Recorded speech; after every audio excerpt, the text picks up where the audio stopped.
we're doing all right 10 minutes late. Well, sometimes you need time to get it right. I don't know. We should write a strongly worded letter to Google Hangouts. I'll make sure I get to what's that guy's name? Holy fuck. What is the CEO of Google? You're asking the wrong person. Larry Page, right? Am I right? No one? I have no idea. Bueller? Fuck. I think it's Larry Page. Yeah, no one really knows the CEO of Google. Okay, what are you doing? Some nerd. It was just fine before. I don't know why you made it perfect. Okay. Hey! I don't like when you do that. It reminds me of Jim Carrey in The Mask when you make that face. That's not good. He had such a long face in that. Yeah, when you open your mouth like that, it gives you a long face. Jesus Christ. Okay. How do I get my confidence back? Hey. Oh, Lilypad sent Tim Cook, but that's the CEO of Apple, dude. Come on. Lilypad's better than that. Larry Page, I got it. But there's also like a basketball player. Larry Bird. No, but isn't there a basketball player whose last name is Page? No, there's Larry. There's only one Larry in basketball. There's a Page. There is a Page. There's a Page. I can't think of the first name though, but there is a famous Page. I mean, there's got to be a Page. It's a pretty popular last name. Okay, let's go. We're wasting so much fucking time. Sorry, guys. Do you know what number podcast is? Welcome to number 57 of From the Ground Up. That may or may not be true, just like I say pretty much every week.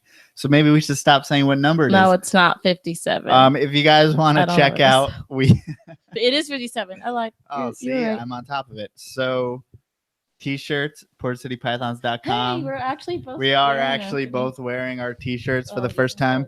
I would have worn a different t-shirt, but I spilled beer all over the first one when I took the first sip on my tannish grayish t-shirt. But anyway, I got a new t-shirt.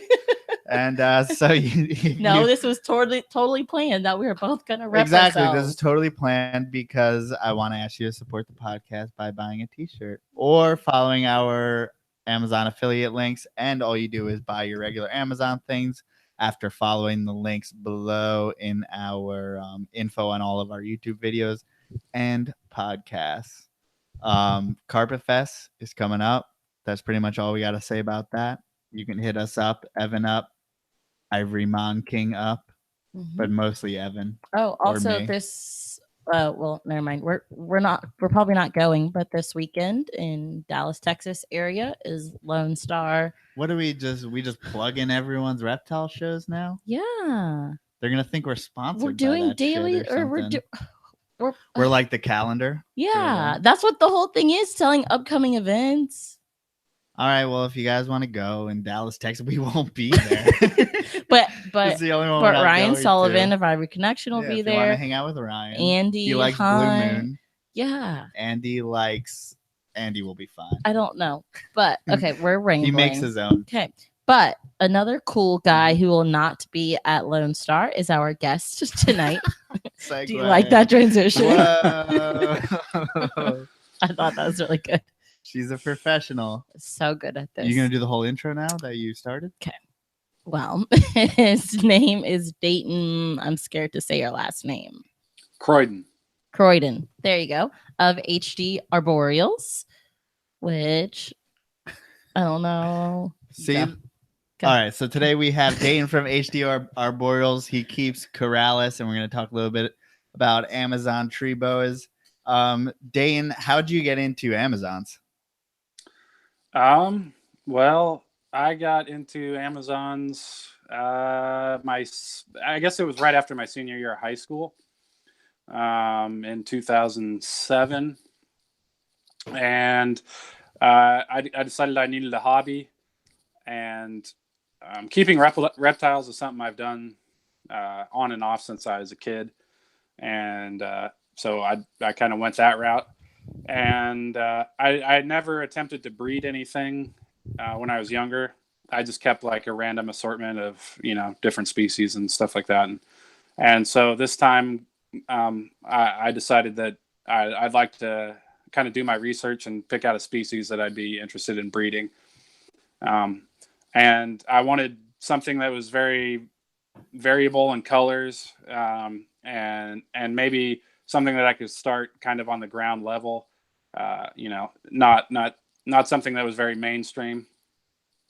And I happened to come across an Amazon tree boa online, and I kind of did a little bit of research on it, and it seemed the right fit. I was kind of scared of incubating eggs because at the time I was like, well, I can get a corn snake. They come in all different kinds of colors, and they've got all these mutations and everything like that.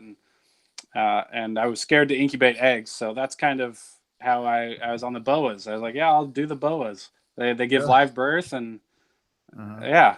So I think the weird thing there is that people would usually say their first concern would be, I don't want to get bit, so they would get anything but an Amazon tree boa. I thought that so was... why are the eggs the hang up there? Yeah, I mean, in hindsight, some eggs can be tricky to incubate. Getting off a little off topic, but I used to keep chondro pythons or green tree pythons, and those eggs seem to be pretty finicky. But I think colubrid eggs are pretty solid when it comes to that. So I was I don't know. It was unreasonable for me to be scared of that part. I don't like getting bit, and I don't get bit that often. And when I do, it's usually from a neonate or a yearling or something like that. My adults don't bite me very often. Yeah. So one question, I think we all get a lot is, whatever species it is, people tend to want green tree pythons or Amazons or Corallus in general as a first snake or whatever. So what was your first snake, and how did you kind of lead up to eventually the Amazons? My first snake was a ball python. And I had to convince my mom to let me have it. This was in 7th grade or something like that. I had to get straight A's for a year or something like that in middle school. And so I ended up doing that, and I got to have a ball python. And so that was my first snake. It wasn't like a progression up to Amazon tree boas, though. I kept, various species kind of randomly. I had a jungle carpet python, a red-tailed boa, ball python, savanna monitor. And then when I got into high school, maybe my sophomore year, I got out of reptiles. And I kind of did the smoking pot and hanging out with girls thing. So I knew you were gonna say that. I knew it. So I didn't keep reptiles at that time, and then a few years later, I wanted to have a hobby. So I started right then and there with Amazon tree boas. So started smoking pot and keeping snakes. He just took out the girls. So as far as Amazon goes, what were you looking for initially? Do you think there's a big discrepancy between captive born and then the maybe captive born in quotation marks imported animals? I wasn't super concerned with that to start off with. I remember seeing, you'd call it a Halloween type garden phase or whatever, the very heavily patterned black animals that as babies have orange pattern on them. I saw one of those for I don't know, $150, and I was like, holy shit, I've never seen a snake like that in my life, and I bought it, and it kind of went slow. I had that one for probably a year before I got another one, and I kept it in a naturalistic vivarium, and I had plants in there and lights and everything. And it did fine. And I ended up kind of deciding that I wanted to breed them. And when I decided that, I kind of decided that I wanted to be the best at it after that. And I'm not saying that I am, but I've come a long way. And I've got quite a collection compared to what I used to have.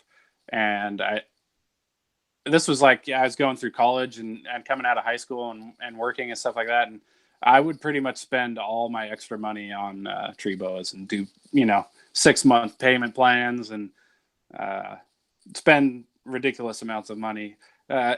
amounts of money that people, adults think is a ridiculous amount of money. I spent more money on a single snake than I have on a car, and I'm 28 years old now. So we get really jaded about money. Like it's weird, guys, and with other hobbies, like we just spend, $500 or $1,000 like on a whim for an animal. Like, I don't know if there's any other hobby Oh where you yeah, throw money like like knives and guns that. and Yeah, shit. that's so silly, right? What do It's you silly. mean? There's lots of male hobbies where they drop that money. It's just weird that males have these hobbies where we just. I mean, because girls just go drop it on shoes or purses. So- Everyone's got their vices. So I guess what's shoes like- get worn out, but with Yeah. guns, you have it. With a living animal, if you fuck up or you don't know what you're doing, it dies, and there goes the money that you spent on it. So it's, I don't know. It's good to do your homework. How do you know to invest either in a certain project or a certain animal, and then how do you see it through as far as keeping the animal, to breeding size? Well, that's kind of a tricky question. I honestly, I mean,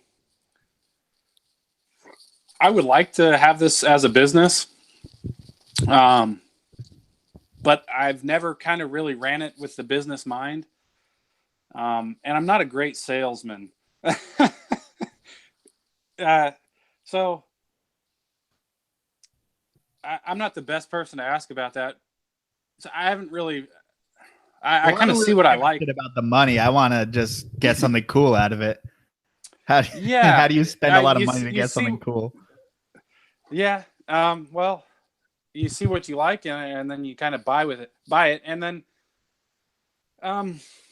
So with some of the morphs, I think refining looks gets thrown to the wayside. So you can still buy a morph and then refine that look. So one of the first morphs, or maybe the first morph with Amazon tree boas was the tiger, which is, it's got a lineal stripe down, its back and on the sides, and it turns the pattern into a stripe instead of having the regular pattern. And that's a dominant gene. So if you buy one and you pair it to an animal, you can expect roughly half the litter will express that trait. But it's easy to produce that. But then you can take things like stripe width, or stripe color and or color of the animal, and work on that and refine it. And so I think that kind of gets lost with the morph. You say, well, I have this morph, I can make this morph. I don't need to work with it at all. Yeah, I think it's too easy to try to stack all the genes together. So whoever has the most genes in the animal wins. Yeah. There's been a little bit of that. I mean, we're getting to that point now with Amazons. Like, there's been a tiger calico, and there should be some hypo tigers out there. It's just kind of discerning what's what. There's still a lot of work to be done with the genes with Amazon tree boas, and it's in its infancy, and it's not so straightforward because how variable they are naturally to discern what is what. Yeah, so I guess my question was, how do the genes work? So it may be a dominant tiger, but will it still throw the garden coloration with the tiger, or the red and yellow coloration? Yeah, so depending with the parents, you can get any variety of color with the tiger gene. So when you pick them first out of the clutch, do you know what is going to be the best looking animal per se? I've gotten a pretty good feel for it. And some of these animals go through a crazy ontogenic color change, which is a color change they go through as they mature into adulthood, and you can have a yellow or tannish looking baby develop into like a screaming flame orange animal, and so a little bit of that depends on the line of the animal. if the parents went through that color process or not. And so if you get it from a reputable breeder who maybe documented the parentage, or you've raised it from a neonate and you've seen it go through that color change, it gives you a better idea of what the offspring will do as they mature. So how do you choose your holdbacks, and how long do you hold them back before you start selling your babies? So it's good to get the babies established before selling them, and it's pretty standard, like 10 meals or so without any problem before you want to sell the offspring. I choose my offspring by color. Red's a popular one because it's sort of it's very flashy, but it's also rarer to see from imports, which is what most of these animals were to start off with, Mm-hmm. and so that was sort of the desired. People desire rare things, and so red is really a sought after color. And I also like really clean animal. I like patternless animals, so solid color yellows, no black pattern or anything like that. Same with oranges and reds, and so that's kind of what I selected from parents that were patternless. I would pick the nicest looking patternless baby. And hold it back and see where it went from there. So as far as morphs go, what do you currently keep in your collection? I have the tiger morph, leopard morph. I have Gulf Coast reptile hypos, and I have some red animals. I hesitate to call them calico, but they look very similar phenotypically to calicos, but they're unrelated to the calico lines that are out there, and I don't think they're calico. So that's what I have. So do you think it will still be something inheritable, just a tweak on calico? Well, everything is inheritable, really. So I think it's. I don't think it's like a gene mutation. I think it's a color phase. And it's kind of a little tricky figuring out how that color phase works when the animals go through a color change into adulthood. Mm-hmm. So you have a baby born one color, which doesn't necessarily mean it's going to continue to be that color as an adult. Mm-hmm. So a red baby might not necessarily be a red adult. And what does that make it? Does that make it a red animal, or does that make it whatever the finished color is? Right. So you can even get something yellow that may turn redder. Like, do they generally get darker with age, or is there any pattern? The parentage has a very strong influence on that. So if you want to weed out gardens out of your litters, it'll only take a couple generations of breeding colored animals together, and you won't see any gardens in the litters anymore. So if you have parents that go through extreme color changes, it's quite a lot more likely that the offspring will as well. Really? Yeah. So it seems like it's very close to a lot of the green tree lineage, type of things. Green tree pythons are pretty complicated as far as adult coloration goes. Yes. They're just that next level because you only get yellow or red. It seems like Amazon can come out 10 different colors. What's super cool about green tree pythons is the amount of years that people have been keeping track of the lineages. So you've got pedigrees with green tree pythons that are 30 years old, and you know all the everything in that animal's genetic history back then. And so Amazons aren't quite to that point, but I like to keep track of my pedigrees, and I think other people do as well. Well, I think an issue with green trees is that we've only been keeping them successfully for a short amount of time, or like the people who are successful don't even have that old of animals, or you see people get out of it constantly, whether it's like the nidovirus and all that shit that's going on. But it seems like Amazons are a little bit hardier, or much hardier rather than a green tree. They're pretty hardy. My opinion with green trees is they're pretty easy to keep.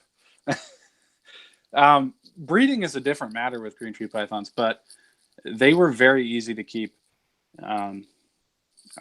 Yeah, I kept it in my room, no external heat aside from my room heating, and I never misted them or anything like that. And well, I think the issue is keeping them too hot, most people. But do you run an ambient temperature in your room? Yes, I run an ambient temperature in my room, and I give supplemental heat to Gravid females. So what are the temperatures like for both the regular animals in the collection and then Gravid females? So the regular temp probably fluctuates from 80 to 84 daytime, and then I have a nighttime drop year round that drops low to mid 70s. And are you dropping those at night, or do you keep it more constant? Yeah, I drop it at night, and then because of where I live, I get a natural seasonal cycle too, where in the summertime my heat won't run at all, for several months, and it'll probably get higher than that. My room can get into the 90s, and where in the wintertime it's probably much lower than that, and my heat's running a lot more. Okay, so you don't mind, fluctuations in temperature? No, I don't. So how do you think that helps you with, the reproductive cycle? I guess people would call it. I think it's sort of very similar to something Terry Phillip does, or Bob Barker, and they're coining it their method, where they say the animal's core temperature needs to be, this certain temperature, and that goes for reptiles in general for the most part. I've always been a little skeptical, but yeah, just to clarify, the Terry Phillip method, which you're talking about, is he thinks that every single snake can be kept at 80 degrees as long as their body temperature is 80 degrees. He keeps everything ambient. Basically like that. Now that changes with Gravid animals. Gravid animals, I give my Gravid females a basking spot of 90 degrees, 24 hours a day. And I do that with a thermostat and probe, and I put the probe in at the perch site and set it to 90 and set it and forget it. And I've had very good success doing that. And I've seen, like, I guess it would be called like incubation failures or something, when the female's gravid and there's temperature swings while she's gravid, you see all types of different, what would you call those? Birth defects and stuff like that. So have you experienced something like that, and how do you keep away from stuff like that? I've sort of settled into it. So speaking of my method, and you're saying, it's skeptical, or whoever's method it is, whatever it's coined. I wouldn't, it's something you kind of want to work into. So what works for me might not work for you, depending on the area that you live in. And it also isn't something you just want to go cold turkey into and change your ways of doing things and go straight to, you know what, I'm going to cut out the heat panels or heat tape or whatever supplemental heat source, and I'm going to heat my room. You'll probably run into problems with the animals adjusting to that. And so I would say, no matter what you do, give it like a serious go and let your animals adjust to it, and then maintain that for, a good period of time. I think one of my biggest mistakes is seeing something that I think was cool, or, more efficient, or it'll be a lot better way to do things, or easier or whatever, and then making that change. So at this point in my reptile keeping career, I've pretty much tried to set these things up every way imaginable. And that probably could have, hindered the health of some of my animals or some of my breeding success in the past. So I guess, and I'm not saying it's a bad thing because I keep my animals ambient too. Not all of them, but a lot of them. Not all of them, but the ones that I'm comfortable doing it with. So if someone wanted to bring their whole collection into ambient, what do you think would be reasonable step up in order to get those animals comfortable? Maybe running their temps the way you do, and then supplementing the heat with the, like heating the room, and then maybe taking them off the heat at nighttime, and letting it just be, room temperature, and kind of slowly working it into that way. Do it over a period of time, sort of like you cycle your animals. Mm-hmm. That makes a lot of sense. And I don't keep colubrids or anything that needs a huge temperature cycle to reproduce, like diamond pythons or brettle pythons. And so if you keep those species, this might not be the way to do it, or you might need a separate room for some of those animals that require a more drastic swing to reproduce. Right. And what do you feel is your benefit from keeping ambient than keeping in a regular hotspot? So, my electric bill is a bit more probably than normal. Well, that kind of depends, because I'm sure, and then an average person, because I'm sure your reptile keeper's electric bill is already a lot higher.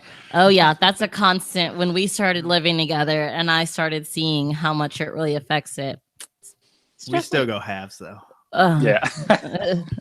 Still, yeah.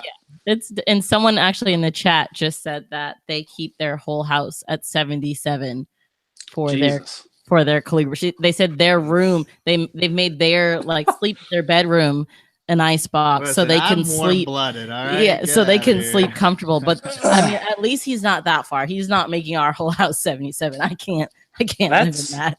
Extreme, but I've been there. At the start of my reptile keeping, I've always kept my ambient temperature, and so I was living in a room in my parents' house, in an 80-degree snake room. Oh my god! yeah. So I've been there and done that. I'm glad I have it separate from the rest of my house. So now. Yeah, that's like the first big move that happens, like when you become an adult and you get an extra room. Yeah, I don't live in my snake room anymore. Yeah, it's an amazing feeling. I kind of lost place of where we were going. Trust me. That's gonna happen 10 more times before this is over. All right, it's probably our fault. Yeah. So females, you're changing subject. No, we should go more specifics on what he does for the females when they are gravid. Okay. The exact temperatures and the exact ways that you make sure that shit doesn't go wrong. So I don't know if it's been through trial and error, but I sort of settled. I kind of fiddled with it. You don't want your female to be constantly basking. That's a sign that it's not getting enough heat from its basking spot. And you don't want it hiding the whole time. So I kind of fiddled with my temperatures and have settled on 90 degrees, and I get about a 50-50 basking or hiding ratio. And my window of birth is seriously between like 5 days. It's between 125 and 130 days. And I can, with 98% guarantee that's when my babies will be born. Do you see differences in gestation to other people who are breeding Amazons? I'm sorry, could you repeat that? Do you see differences as far as gestation time between other breeders? So I guess the textbook answer for a gestation period would be between 120 and 140 days. But you see, 105 days and you see, 165 days. My longest that I've experienced has been 143 days, I think. And that was kind of an extreme, and that was with the 90 degrees basking temp, 24 hours a day with my female. So I don't really know what happened there. I do think that if you have a less fertile litter, what I've noticed is the female seems to drop earlier. So you have a low number of living babies, or the female slugs out. I've had females slug out, and it's been 85 days, and they give me a litter of slugs and no living babies. But if the female is incubating a larger litter, it kind of goes on the higher end of that range. That's just my observation. Because it's not like if I was to have a normal snake that laid eggs, it's not like they would lay slugs earlier. It's such a different game when you're talking about live birth. So it's like, it's weird that they would like abort their own babies when they know it's not going to work out, it seems. And they're like, cut our losses, and we need to start feeding again. And they're like, fuck these things. Well, I think that's kind of it. I think that's how they naturally respond to that. Like, this is a waste of energy biologically. I need to expel this and move on. You think that is you not giving the conditions, or is it them not like going through the cycle for whatever reason? So my opinion, or my experiences, it seems to be the issue seems to be when like the courting and copulations happen between male and female. So if you have a male that's not as aggressive and doesn't breed the female frequently, or maybe breeds her 1 or 2 times, and there's a long period in between the breedings and her ovulation, that's when I seem to see lower fertility in my litters. And there's things you can do to stimulate males into breeding. We can talk about that later if you'd like. But there's only so much you can do there. You can't make the male breed the female. I wish. So I guess since you already brought it up, how do you make males? What? Females? Don't you wish you could make them do it? Yeah, I don't know. We had this conversation earlier. No, yeah. Yeah. I don't. Thought It's you were kind of asking for interesting. yourself. What? Nothing. Is that a little jab at you there? Yeah. Get on that. Okay, not where I was going at all. I was talking about snakes. Oh, Okay. As you dribble beer out of your mouth. What I mean, I've kind of thought about that. Where like, big time dog breeders and horse breeders, artificial insemination. Why wouldn't that be possible with snakes? I don't know what kind of process would need to you need to go through that, or how that would. Real weird on your end. I think Dave Perlich would do it. That's a random person to say. Because we talked Poor about Dave. sperm with him a lot Poor Dave. related to snakes, and I feel like he would be Hey interested. man, some snakes, if they would make it happen. If I had a Bolin's python and the only way to do it was to artificially inseminate it with an eyedropper or something, I'd do it. Yeah. It might be, something interesting with some of those more difficult species, but also there, what conditions does the male need to go through certain, temperature cycles or whatever weather conditions before he produces, fertile sperm or, something like that. So that might be out of our control anyway. Is there any environmental factors as far as maybe 2 males or something like that get together in combat? Is there anything like that in Amazons? Yes, two males are very aggressive towards each other, and not to the point I've never seen 2 males bite each other. In some species you see males kill each other. I've never had another male attack the other one. They do wrestle though. And they do chase each other around the cage. And, I've had it where I introduce a male to a female and the female's not very receptive to the male. and I sort of worry, oh shit, do I got two males in there? Yeah. But yeah, if you introduce two males, you'll see a lot of movement. One won't be just chilling on the perch and the other one, touching it. You'll see a lot of movement. I've had them, flick their perches off the holders, and you'll see something that looks like a lockup where they wrap the other male up. But it's a lot more of aggressive than you would see a male locking up a female. And do you think that stimulates them maybe to go after a female? Yes, it does.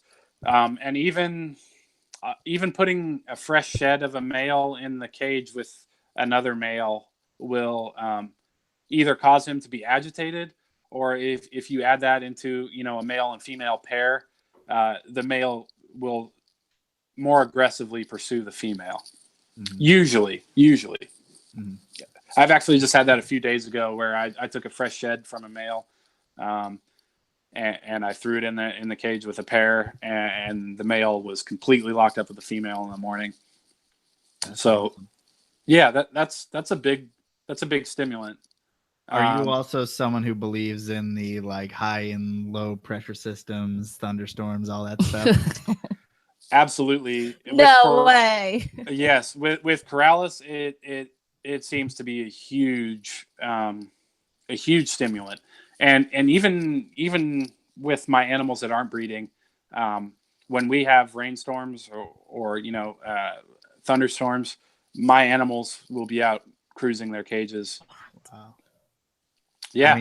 I mean, do you think you have an advantage? A, because you get a decent temperature range throughout the year, and B, it's raining all the time up there. Do you think you have an advantage in Oregon than other places? Well, one of the most successful Amazon tree boa breeders in the world lives in California. And I know they experience droughts all the time. So I think it helps me. I pretty much have year-round breeding. Mm. So I don't have breeding seasons per se. I have a very aggressive breeding period sort of in the fall winter time, and then again in the springtime. So there's a couple month windows in between there where if I'm not having a pair that's if I had a pair that was less active, let's say during the winter, I'll give them a few months off, or I'll give that animal a few months off and just chill, and then reintroduce in the spring, late spring, early summer. So what are the signs that you use to see that a female is receptive or ready to go or cycling for a male? To be honest, I sort of kind of try it out a little bit, you throw a male in there for a night and see what happens. Occasionally you do see a female where you're like, that's not a food bulge. I can kind of see you developing follicles a little bit. And so to back off that a little bit, that kind of goes back to I'm sort of I go by the feel, and I feel like I'm very in touch with my room and my animals, and I come in here multiple times a day. My room's at my house. I come in here to look at some pretty animals every once in a while and chill out, and if you see a female that is kind of swollen up and it's not a food bulge, that might be a time to throw a male in there and see what it goes. So you can see, are males typical males, they're always ready to go? No, not always. I seem to think that older males make better breeders, and it seems to take a little while for my males to mature. I don't have any 18-month-old Amazon tree boas that are breeding, and it's usually 3 or 4 year old males that are breeding. I think we're getting too deep before I should probably ask you what the breeding age is for males and for females. Right. Yeah. Okay. Yeah. Well, so what were we talking? We were talking about stimulus or something like that. Yeah. How to get males to breed, but I need to know how old males need to be to breed as well as females typically. Okay. Well, I've heard males as young as 18 months breeding. I don't know about the success of the litters because those aren't my males. And if you have an 18-month-old male, that shows interest in females and breeds, I don't see a problem with that. Like, it's not going to cause any problems to his health. Because obviously if he's breeding the female, he's not super stressed out about it. He's not freaking out about it. He's, doing what he's supposed to do. And so I don't see any negative health effects to that, for the males anyway. And so I've heard of that. But anywhere on up from there, when the male's ready, that would be acceptable to me. My question would be the fertility of the litter being that young. Is he producing, sperm? Is he producing enough sperm to get a fully healthy litter, or are you going to get a lot of slugs? I don't know. Yeah, I guess the most important question is when is the female ready? Females, okay. So that range I've heard, from 2 years to more what I experience 4 or 5 year range. That you wouldn't want to breed a young small female, in my opinion. But if you have a female that's young and has some good weight, it's been done. I've done it. Another guy you might not know of, he no longer keeps Amazon tree boas, but Matt Lear, he was, like at the forefront of, Amazon tree boas for a while. That's GHI Reptiles. Mm-hmm. He bred some younger females at 2 years old. And I think my first pairing when I got started was a female that was 2 years old. And I had a successful litter doing that. She was a big female. And that sort of goes on how often you feed and what, prey items you feed your animals. But typically it takes me about 4 years to get a female, 4 or 5 years to get a female up to a size that I'm comfortable with. That's not obese, has good musculature. Yeah, I mean, that's a good question as far as, because most of the arboreal guys really tend to go leaner on the feeding. So I wonder, what are your feeding cycles, and does it differ from male to female? Yeah, it absolutely differs male to female.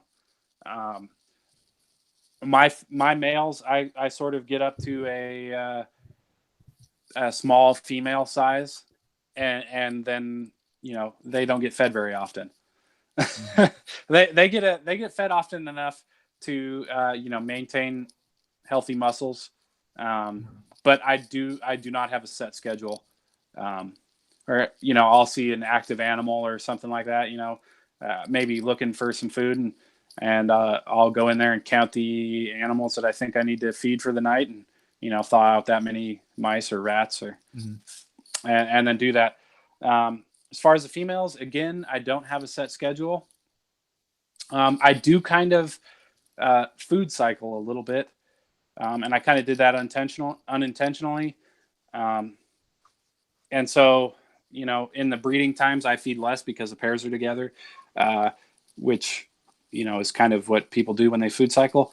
And then when you're, preparing to introduce, or you're planning your, your pairings or whatever, and say, maybe in a month or so, I'll give this animal, I'll throw a male in with her and see what happens. Then I start feeding, maybe I'll feed her a couple times in a week, or I'll feed her, 2 mice in a sitting, and really try to pack on the extra calories. Mm-hmm.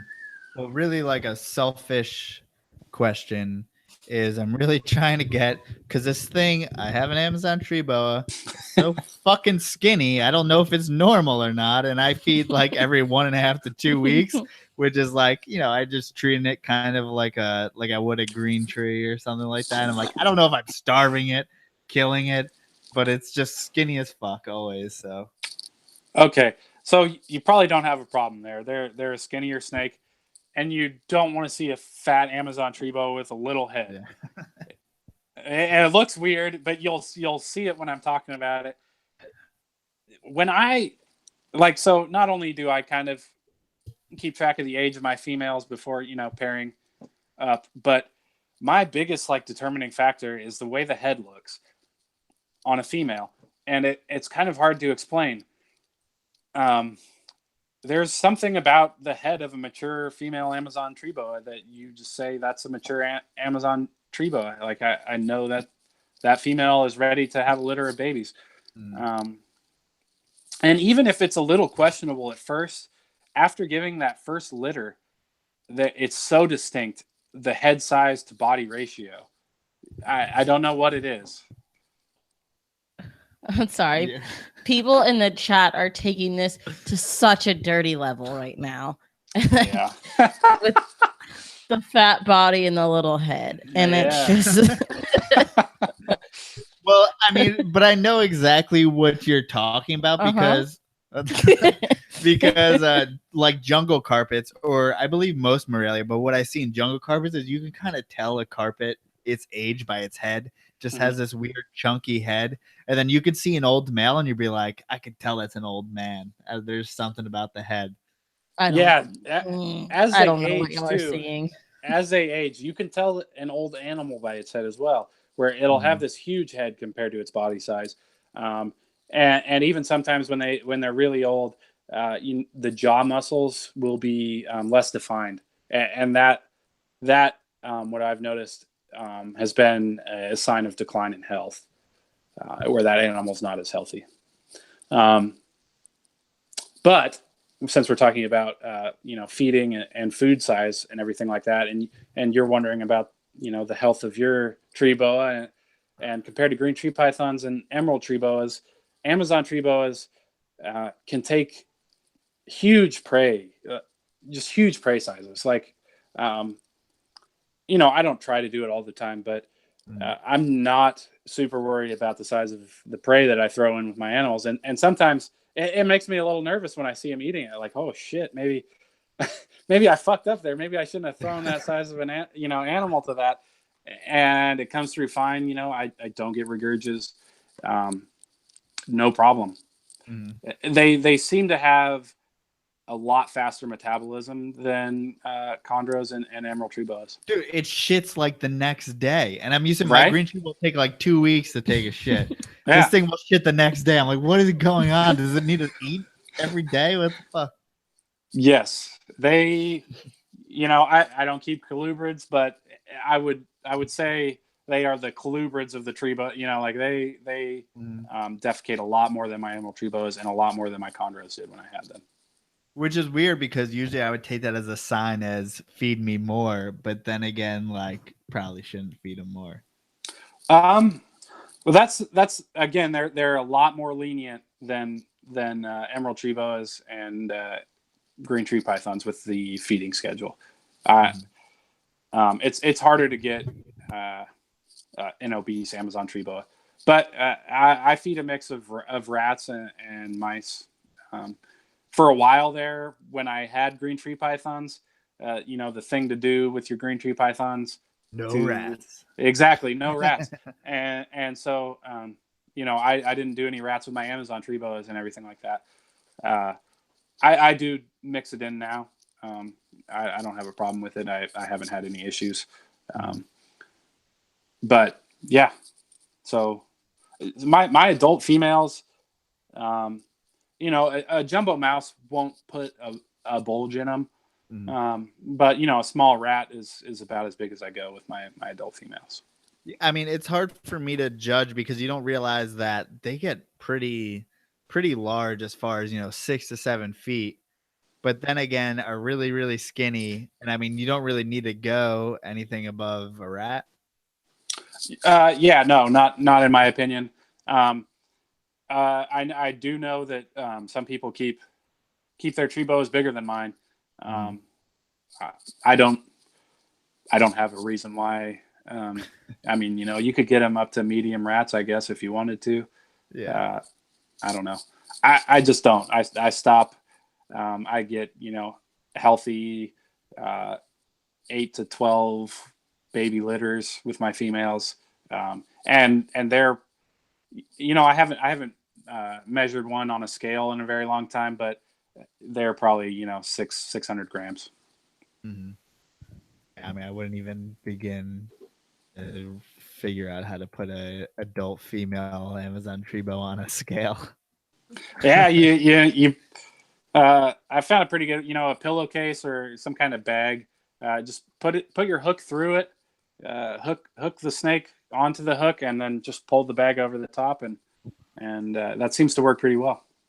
There you go. Do you find a difference in attitude between, some of your imports and some of your captive born and bred animals? Yeah. I've had a few imports over the years, and they're sort of, none of them have been mellow. While I do have some captive born and bred animals that are sort of mellow as far as Trebos go, they're not super trustworthy, but I can take them out and free handle them and not get bit all the time. Whereas the wild caught animals are not that way. I haven't had a lot of wild caught animals, so I don't have a large sample size to go on off that. They're not super bad, especially if you have a smaller collection. And it does seem, if that's something you do, you take them out and handle them a lot, it does seem to mellow them out a little bit or adjust them to handling. But I've got about 100 snakes, so that's not something I do. That is a good question of how many snakes you work with. Are those all Amazon Trebos? Mostly, yes. So do you keep any other Corrales? Yes, I have a pair of emerald tree boas. Sorry, northern emerald tree boas, and I have a pair of Corrales ruschenbergeri, which is the black-tailed tree boa or Central American tree boa.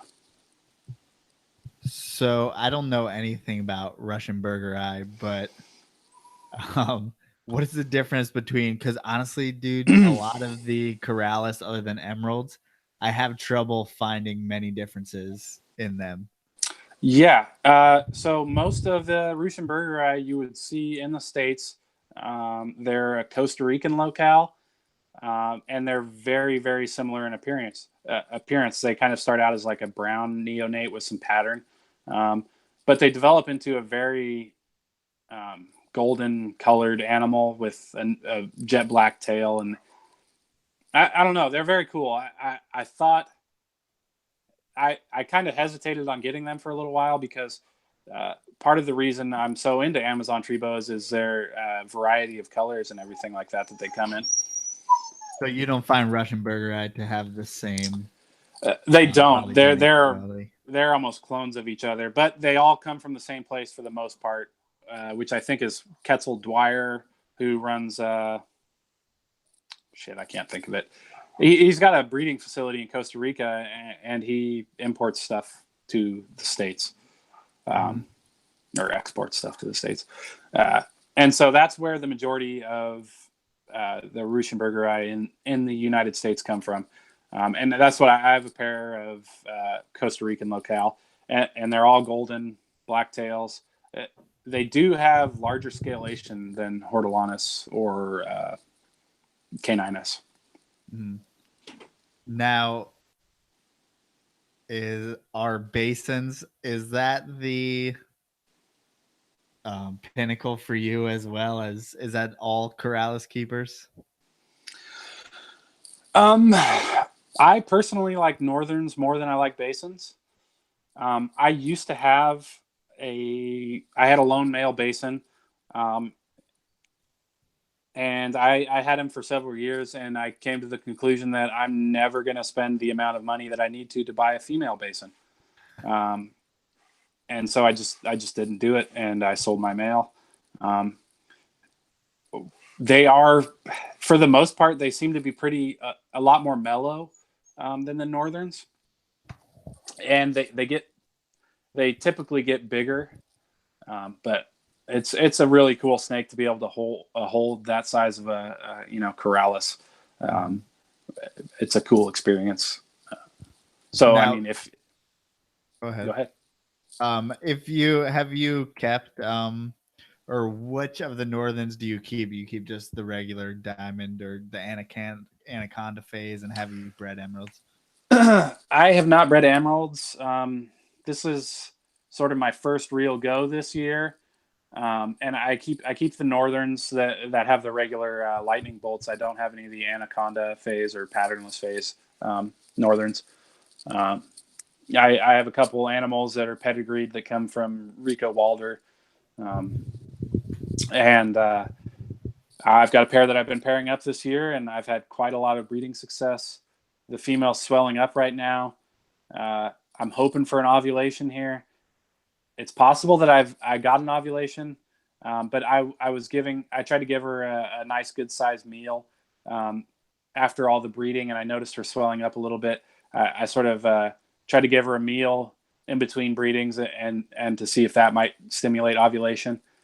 And it's possible that it could have. So we'll see if she goes into a shed cycle here.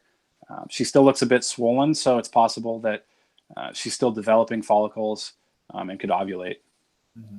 Do you find similarities between how you keep Amazons and how you keep your emeralds? Yes, very similar. My emeralds are in the same room. They don't get any external heat. I would be supplying extra heat to the female if I think she's gravid. My only question would be if I give her the 90-degree basking spot or not, because I do hear that they like it cooler than normal. And so I might maybe play it on the safer side and look for a longer gestation and do it a bit cooler than that, maybe 86 degrees or something like that. Do you find that all corallus breeders keep slightly warmer when females are gravid? Yeah, I haven't heard of anyone not providing a basking spot, especially for live bearing animals, because it's very important that they hit the certain temperature that they need to when they're incubating the litter inside them. For sure. I mean, for me, honestly, it scares me more to have a female with eggs inside of her that I can't control the whole time, rather than just having eggs that I can put in a little separate thing. Yeah, I don't know. It is a little nerve-wracking, and it's a longer wait time, and because you don't have eggs halfway through it, you don't know the fertility of the litter.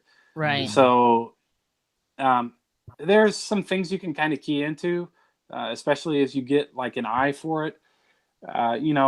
A female gestating a healthy litter of Amazons does seem to, grow a bit as it progresses. Like you will notice an increase in the swelling. Whereas less fertile litters, not so much. Or you'll see an odd ovulation. Either the ovulation's over a small area, or it's for a longer period of time than it should be. And those are the litters that I notice that tend to be less fertile. Now, I've seen, as far as greenches, I've seen females tail hang and stuff like that. And do gravid females tend to stay grounded more often or perch up on the hot spot? What's the difference between a gravid female maybe and a regular female? I would say you won't see too much in the like intermediate areas of the cage. They'll either be basking or they'll be completely away from the basking spot. But it is about 50% of the time with my basking females that they are, spending in the hot spot or out of the hot spot. Oh shit. Joe had to pee, and I don't have another question. That's fine. The difference, even so. What do you? Oh, he's. He tries to talk while he's peeing, but he says to ask you about the clutch you just had and how you started your babies. Okay, so I had a nice clutch of red animals. There were some garden animals in there. 12 live babies, 1 slug. I get them set up in little shoebox tubs with a piece of plastic garden mesh and disposable, plastic water cups, and that's about it. And when do you feed your first meal? Depending on how active the animals are, it will be. I usually try to do a couple days after they are born, and a lot of times I can get a meal in about half the litter before they go through their first shed. That's crazy soon. That's like the opposite of what we do. What everyone else does, right? Yeah, we're like, let's wait for that first one before we really. So do you find a lot of them take pretty early? Yeah. It's again probably about half of them or so will show some interest in feeding, and you sort of kind of do that by thawing out some mice and seeing if you can get one to sort of strike and wrap it a little bit.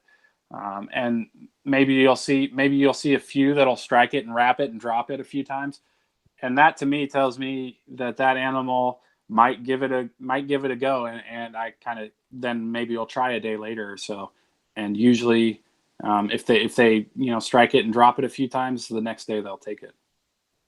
What do you do for, say, someone who holds out for longer than that? I'm sure you have a lot of stubborn feeders. Yeah, well, so I've had a harder time. I'm very specialized with tree boas, and I've been keeping them for a decade now, and that's pretty much exclusively. And so I've been kind of branching out and keeping some other species. And I had a litter of sand boas, last year, and I had a fucking hell of a time getting sand boas to eat. But typically my tree boas are pretty easy to get started because of how aggressive they are. So if you can get them to strike at a meal, usually you can get them to take it, depending on, the release. You got to be real quick on the release. And you see a lot of that with green tree python keepers. If they strike it, you got to be quick on the release and do it with tweezers, not forceps, because they lock and all that kind of stuff. And so with the aggressive Amazon tree boas, it's pretty easy to get them going. When I have trouble, it's with the animals that are sort of scared of my advancing. They'll run away from what I'm doing, or if I sort of antagonize them a little bit by, rubbing the mouse on them or moving the mouse around them, or even sort of hitting them with the mouse a little bit, and they run. That's typically those are typically the animals I have trouble with. I've heard the same exact thing for green trees. Are there specialized spots, whether it's the head or the tail, that you want to hit the pinky on? So it kind of depends on the animal. What's kind of been a cool little trick is one of my experienced buddies. He breeds green tree pythons, and he kind of showed me this. They seem to be sort of like right or left sided. not and I don't mean it like right or left-handed, but like with certain animals, they respond really well to a certain side, and you can just rub the animal on, like, say, the left side of their head, and that'll trigger a bite response. But if you do it on the opposite side, they won't. And so, rubbing an animal a little bit on the side of them seems to work pretty well. I do try to do that on the side of the face, or on the tail region. That makes sense. Now, do you ever have to get to the point where you have to scent it, maybe with something else, or do they always take rodents? Yeah, I've done some scenting with mixed results. More so with the results were more prominent with my green tree pythons when I kept them. But I do scent with, I have quail down, egg yolk. And that helps because you can get the egg yolk sort of warm, and it gets stuck to the animal, and so it doesn't cool down as quickly. Mm-hmm. And so the heat signature is sort of more important, in my opinion, with Amazon tree boas. Superheating the pink. You don't want to. I don't know if a snake can burn its mouth or burn its tongue or not. I'm assuming it might be. So you don't want to get it too hot, but way hotter than body temperature. And that seems to work pretty well. But for the most part, my main scenting, I guess you would call it braining, which most people, I guess, braining, they kind of cut the top of the head off. I just sort of peel the skin back with the forceps. And that's about it. So I don't necessarily brain it, like there's no brain juice on my animals or anything like that. But I just pull the skin back, and that seems to work pretty well. So is the thought process that these animals are starting off on fowl or birds out there? Oh, that was my question. No, not really. I've got the Neotropical Tree Boas by Henderson, and it's pretty it's some dense reading. It's very scientific. And I think you would probably have more success with, lizard scent or something like that, because some of the younger ones eat lizards. But as adults, they are almost exclusively mammalian feeders. They come down and eat mammals. And so it's not a hard jump to get the neonates to sort of get that feel, and for that to snap in their head and say, oh, I'm supposed to eat this. This is a mammal. And so that it doesn't seem to be a huge switch. Whereas you have an animal as an adult that eats something different than rodents, it's very difficult to get them to switch over. So we talked about that clutch that you just hatched, right? Slightly, yes. And so what was the pairing there, and what did you end up getting, and how many clutches do you usually get a year? Okay. So I guess my average litter, I probably get about 3 litters a year. I'm trying to bump that up a little bit. Last year I had 4 or 5. And this is my first one of the year, and I'll probably shoot again for, about 5. I don't want to overproduce, a whole lot more animals than I can sell. I don't mind keeping, a lot of animals. But now as I'm raising up I've kept a lot of holdbacks in the past years. And so I've got a lot of animals that I'm needing adult cages for and stuff like that. And so I've done a lot of messing around with cages and making my room more efficient size-wise. And so I don't want to produce. I don't want to mass produce him, But yeah, about the litter, it was one of my red line animals paired to. It's a very complicated thing talking about the color of these, so I'm kind of have to go into like a bit of a backstory, I guess. It's an unrelated animal. Some might call it red. I'm very particular what I call red, and so what the fuck does it look like? Wait, it's red or it's not red? I don't know what you mean. To a normal person, it's a primarily red animal, but it's got some orange patching on it. Primarily red. Yeah, you don't usually. You're not. I mean, even when you have a solid colored Amazon tree boa, it's not one color. If it's a solid red animal, which is almost non-existent, by the way, it might have a few scales on it that are white, or if it's a solid yellow animal, I can almost guarantee that even a patternless yellow animal has the faint remnants of orange pattern down towards the tail, and so it's not black and white when it comes to color. But anyways, it's a red animal. And it's got some orange pattern, so it's not as red as an animal I would typically call red. Like if I had no idea of the lineage of the animal, and I saw it, I had no idea, what it looked like as a neonate. It's not an animal that I would say is red. Like it's not solid red. But that being said, it seems to be compatible with red animals.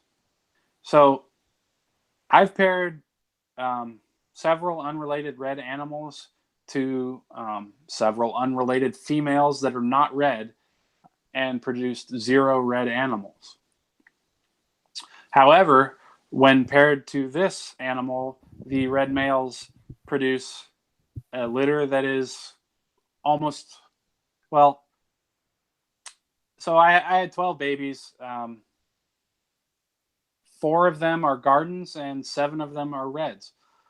And so it's at least compatible with red color.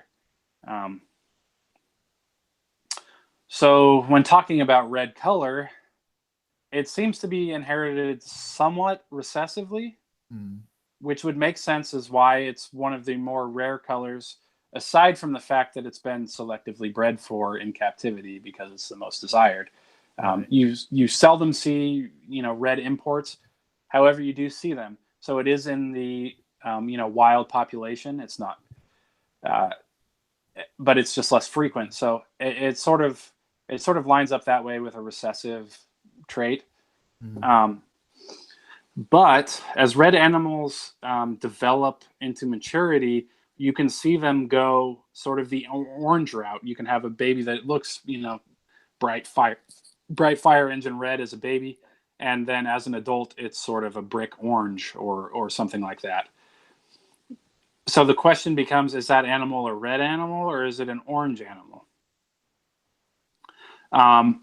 So far from my breeding trials, it seems to be a red animal.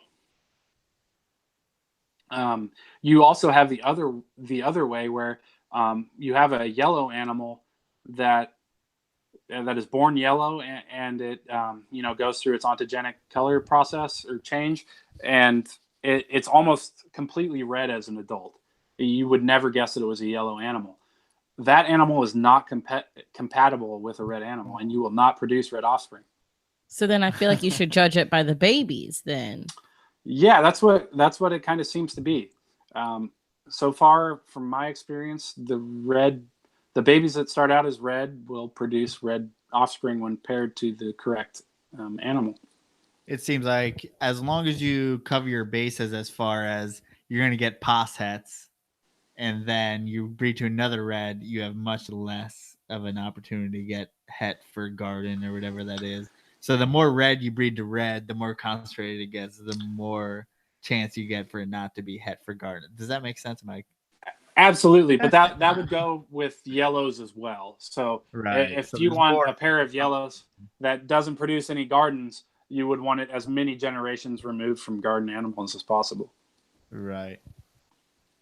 Dang, so I'm still account for a lot of different forms. Yeah, and so since we're on this, if it was a recessive gene, just straightforward red to red, you would have all reds. So one of the interesting things that I've been getting in my red line pairings are, for lack of a better word, funky gardens. They sort of look like red garden animals, and I've kind of taken to calling them red gardens. This is something you see with calico line animals as well. They produce gardens that have this distinct, reddish coloration or whatever you want to call it. They're very distinct, and they pop up in these genetic calico litters where that it's a mutation, it's a dominant gene, and these animals pop up. And to take it a step further, they're actually a garden calico. They go on and produce, red calicos and other gardens that look like this, the parent animal. Mm-hmm. And so they've been dubbed, a garden calico. One of the interesting things with calico is, aside from that garden anomaly, you only get red calicos. So regardless of what some people are going to say, I haven't seen anything to convince me that an animal from one of these calico lines is not red. It might be pink with a whitewash. It might have yellow on it, black, whatever. But I would call the base color of the animal red. And so there's some kind of link between the calico gene and the red color. There's also some kind of link between the red color in these garden animals. And so I'm kind of, I'm good buddies with, he's sort of a local guy. And he's bought some tree boas from me, and we've done some breeding projects together. Nick Mutton. I fucking knew it, man. We can't go an episode without You're the second person who's been like, oh yeah, and my buddy. We talk mostly Nick carpet pythons, so it's like it's always Nick Mutton. But yeah, he happens to be kind of local to me, and I meet him. I met him at shows, and now when he vends shows, he comes and stays the night at my place, and we vend the show together. And I don't think people know how he has a hell of a Corrales collection as well. So yeah, he's got a hell of a Corrales collection, but he's also he's a very smart person, and very knowledgeable. And so I sort of I'm not a geneticist or anything, but I kind of bounce my ideas off of him, and we kind of talk, chit chat back and forth, and see where it goes. So I kind of bring, I don't know. I kind of take his word on some of this stuff, what's possible genetically, or, what could be going on here, because it's not, it's not simple. What is it? Mendelian genetics, like A plus B equals C, or, there's a lot of things involved here. And so it's good to have him to sort of bounce these ideas off. But the link with the garden and the red thing, because I'm having it in my red litters that are unrelated to calico litters, it sort of seems to be an overlap of the two, where you have this animal genetically is a red animal, but it's being covered up by the garden gene, and so you have a red garden that carries the gene to produce red animals like a red animal does, but with the garden gene being more prevalent, it's essentially a garden. It's kind of complicated, and I'm raising up some animals to do further breeding trials with. Now, do you see litters that cover the spectrum, or do you typically see gardens with reds and yellows, not with gardens and reds? I don't think I've had a litter with yellows and reds. That I have not had a litter with yellows and reds. I've paired, my proven red male to, he's produced red offspring multiple times, and I've paired him to a unrelated yellow female. And produced 0 reds. I produced all bicolored animals that were, yellow with orange patterning. Fuck. Yeah. It's confusing me. It's complicated, but there's so much work to be done. I mean, it's exciting if you're into this kind of thing. It's not very easy, and when you kind of think you have it dialed in a little bit, you're going to get something that pops up, and you're like, "Fuck, that doesn't make sense. What's going on here?" Yeah, I mean, it seems to be that way with a few different animals, and it's hard to distill like what's really going on, because A, there's not enough people breeding them. B, there's not enough people with animals old enough or enough time in the fucking day for everyone to figure out. It's not like ball pythons where we know a normal's a normal and a pastel is a pastel. It's just so clouded up as far as that goes. It takes more people to learn that stuff. Yeah, and it takes time to raise up the offspring that what they've looked like as babies to what they produce as adults. But I will say one of the other genes with Amazon tree boas does seem to be linked to color, which kind of coincides with the calico animals, being linked to their red color. The leopard gene is linked to garden animals. There are no colored leopards. I have produced a leopard from het animals, though, which was under some debate. I would like to repeat my success, though, before I make any decisions, because it was a small litter. But neither animal was very clearly a visual leopard. And what do you mean? How small was that litter? Is that just a couple animals? 2 animals, yes. Oh, damn. So do you think that maybe there's something in those genetics that make the visuals not thrive?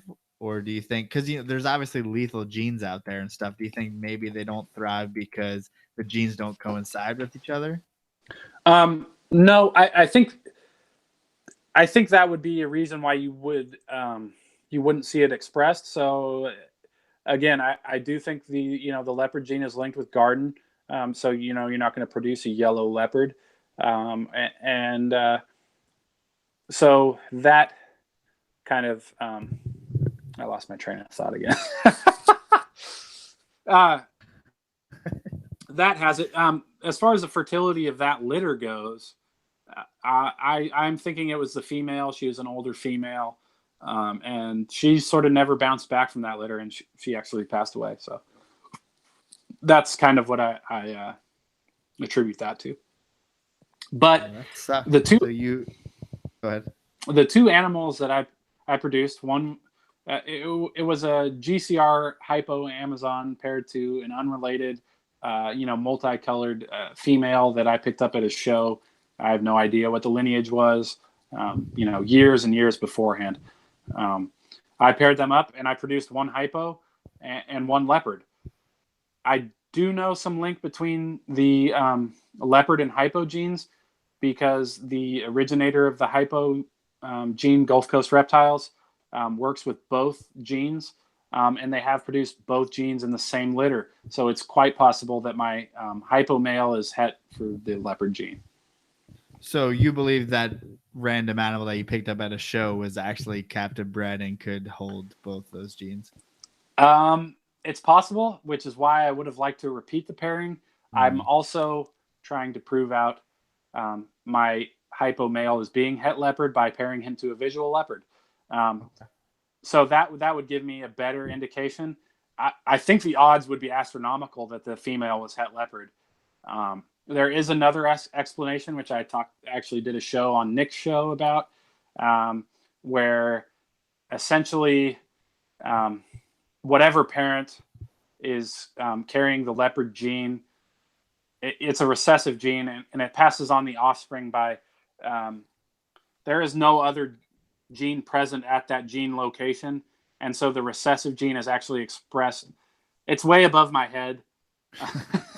It's way above my head. What? But yeah, so if there, it's called a null allele, and so you have multiple alleles at that location.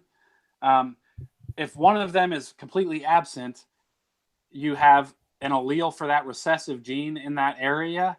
It is forced to be expressed because there is no other. Because there's nothing to go with it. Yeah, exactly. And so it is possible that the leopard that I produce is a null allele leopard. So, okay. It's very complicated, which is why I want to text. Keeping records from breeding these animals is very important. Yeah. Travis will be pissed if I don't text him. We have I don't even know if we can call him our friend. He's not our friend, but he's our pocket geneticist, basically. And anytime we get into a conversation about stuff like this, we text him. I think recently we had a green tree guy on, and we're talking kind of the same line of like, someone said, what, if the grandparents are both red, then the offspring will be red? Is that what someone was saying? And yeah, because it seems like green trees, like you were saying, kind of like how it's passed between Amazons, are technically recessive reds and yellows. So you breed more reds together and you accidentally end up with more reds just because you're breeding for red, breeding for red, breeding for red, breeding for red. You eventually breed out the yellow. So that was our thought. And then green tree guys disagree with that. So we try to I think it's pretty close to that. Aside from, again, I've been out of green trees for a while. But some buddies of mine, they're smart people and they're very experienced keeping reptiles. They keep green tree pythons. I think for the most part, it is kind of, simple recessive with the red and yellow neonates with green tree pythons. They do have, I know they've proven it too, homozygous red, which is an animal that produces all red neonates when paired to anything. So I can't speak a whole lot on the green tree pythons, but. Yeah, I mean, we've gone way into it as far as that goes. We always talk about that. Well, because But just anything. yeah, I'm just interested to know about the null allele thing because it just seems like with some of these really polygenic species, we like to call things morphs.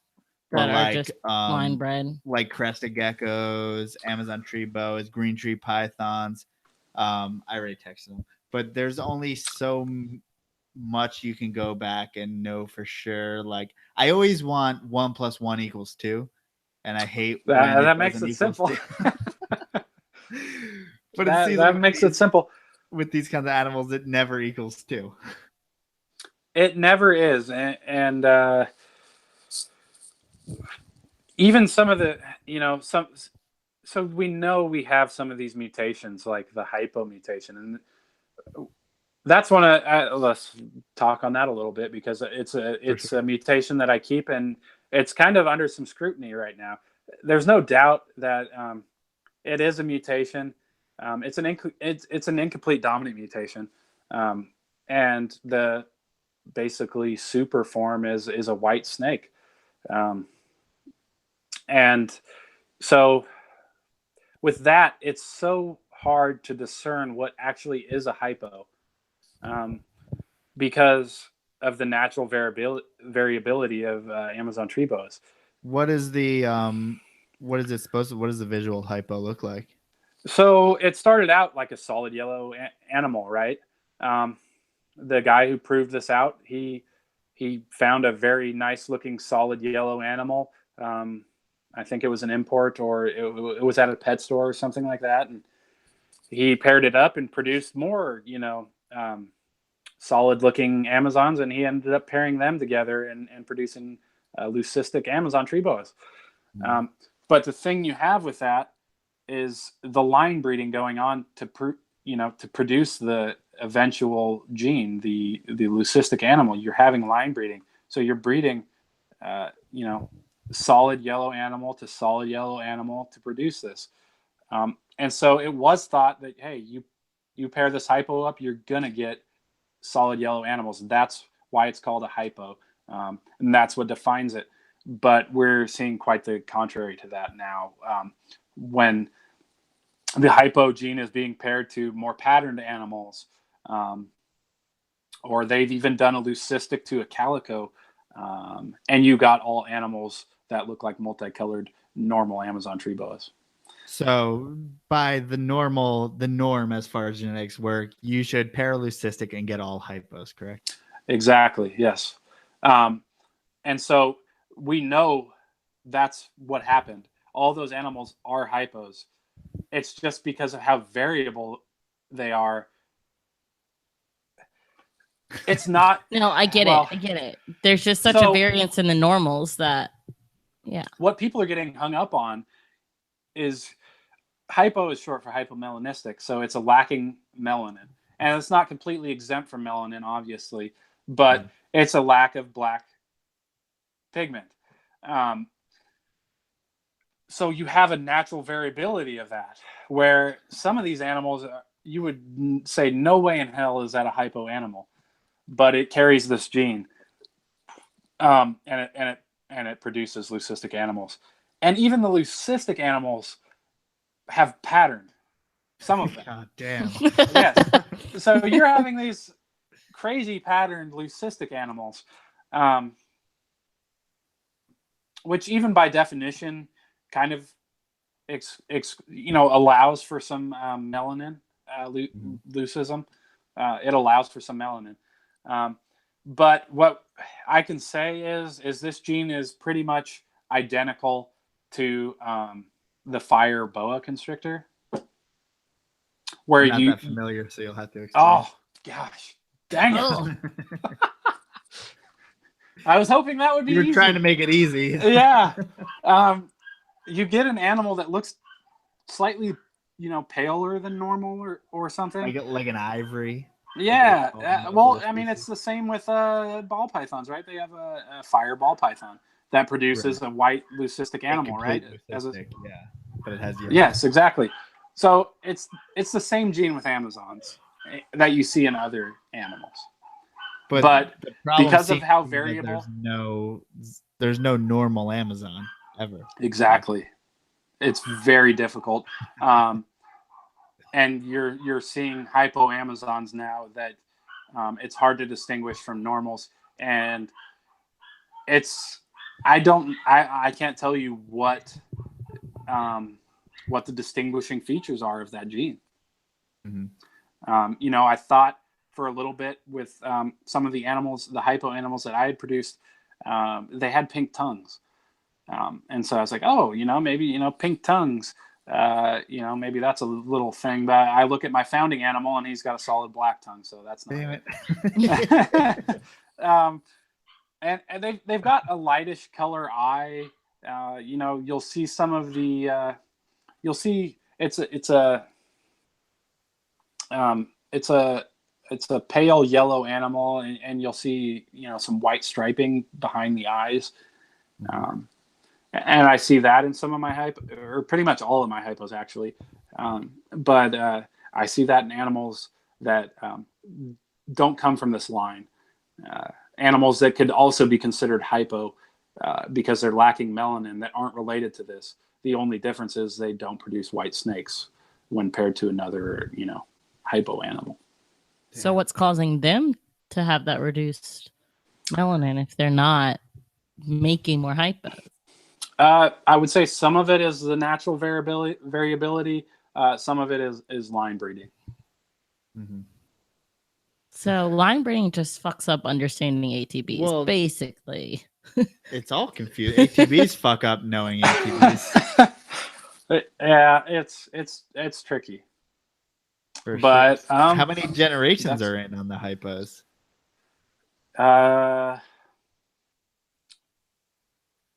Maybe 3 or so. I would think. There was probably several generations at the originator, and then maybe I've got one generation. I'll have 2 maybe this year. But if you're pairing these, it is a genetic mutation that's been kind of line bred. And so if you're pairing these up to unrelated animals that don't share the phenotype, you're sort of diluting it and further complicating it. So I don't know that the generation helps with that. Yeah, I mean, yeah, it generally leads you astray as far as you're not just going to go be like, okay, let's prove that this is a mutation by breeding it to a garden and then fucking bringing you right back to square one. Exactly. So you haven't gone and that's to the experimental phase. That's what happened. My initial hypo pairing was to a heavily patterned animal. I actually one of the founding females of one of my red lines, and I didn't produce any red animals. I did produce about half the litter, looking somewhat hypo and kind of distinguishable. But as it took a little bit for them to mature into the hypo coloration, where I'm like, oh man, it looks like a translucent bearded dragon or something, like you can see through the underside of it, and you feed it and you can see all the blood vessels and everything like that. It was very pale yellow, even when compared to solid yellow normal animal. But as they mature, it becomes less clear. And I have some of those animals that I'm like, man, this is a hypo for sure. That now, as mature animals, they sort of look questionable. But I still think it's important to sort of with the red animals, whereas you see that color as a baby, because that is going to be kind of the true color, in my opinion. Whereas as a hypo baby, when you see that distinguished color, that's a hypo, even if it matures and it develops more black coloration, or it looks more like a normal yellow as it matures, that is still a hypo animal. And I'm hoping through breeding trials to prove that out, kind of. Now, are you really straying away from mixing hypo now with other mutations, just not to get confused? So with the hypo calico, they had a pairing, or sorry, leucistic. So that's basically a super hypo. Form. Right. Yeah. Paired to a calico, and they produced all these normals, none of which express the calico gene. I'm assuming because the calico gene is linked to the red coloration, and so you're getting overpowered by the hypo gene, which hypo is sort of yellow, I guess, in coloration. And so you're getting overpowered and you're not producing calicos. And that's not to say, to confuse things further, that those animals won't produce calicos, because they very possibly can. They just aren't expressing visually the calico gene. God damn. So everything's dominant but recessive, but maybe it's pops up very somewhere. I hope I'm not sounding like an idiot, but it seems to. I know it's possible that those animals. So 50. Oh shit. Can you see me? Yeah, Yes. gotcha. Okay. So because that calico gene is a dominant gene, and it produces that way, roughly half of those animals are going to produce like a calico. They just aren't expressing it because it's been overpowered. And that's, it works that way. I'm not explaining it like a geneticist, but it does work that way. And so that really complicates things. So I would be hesitant to pair my hypo to a calico animal. What happens to express no matter what is the tiger gene, and you can see it in every color phase, and it also is compatible with calicos, where you get hypo or tiger calicos, and you see a visual expression of both genes. So I wouldn't be hesitant pairing a hypo to a tiger, and I've done that pairing myself, and I had some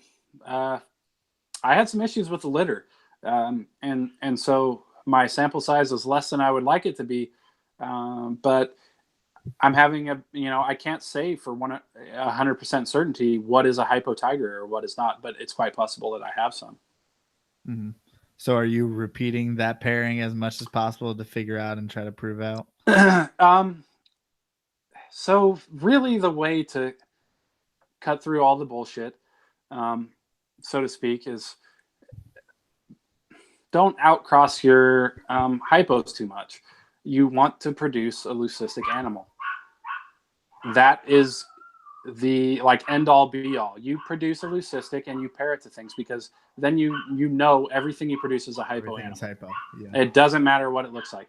And you could kind of try to figure out what the markers are for the hypo gene, but I don't know if you can. I don't know if you can. And I don't know how long it will take you to do that.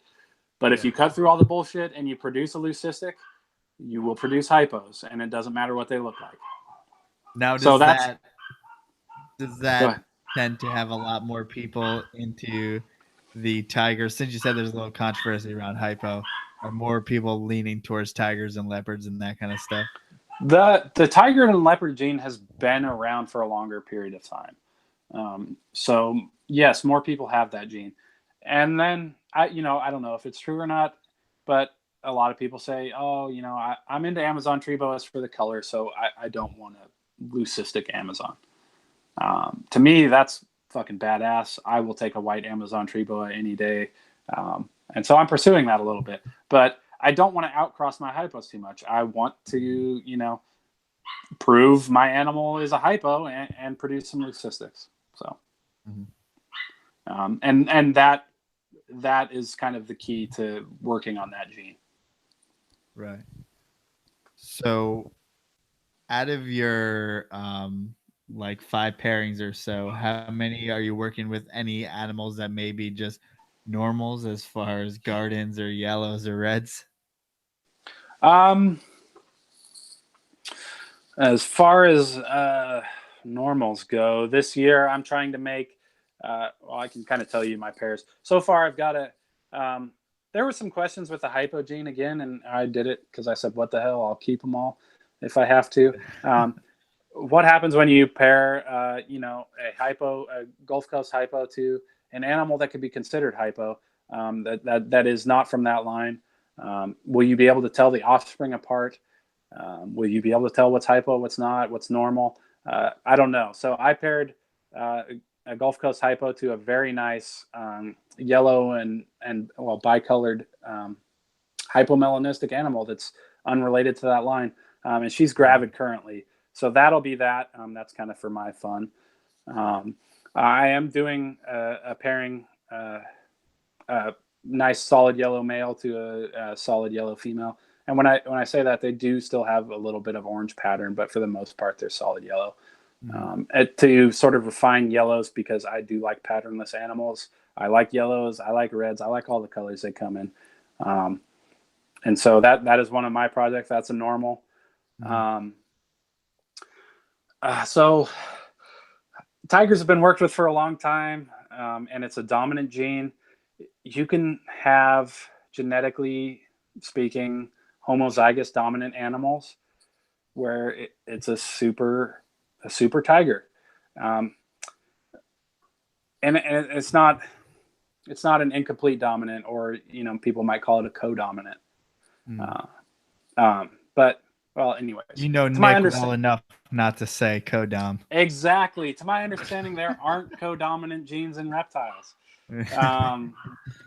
But yeah, so I'm sorry, go ahead. No, you're fine. I just feel like a lot of people feel that way, yet it is still a common. No, I get shit on for saying incomplete. Okay, dominant. well, you say it all the time, and I feel like at least a lot of people we've had on this podcast. Because we only have smart people on here. Duh. Also, we only have people who are friends with Nick Mutton. And who agree with that. Yeah.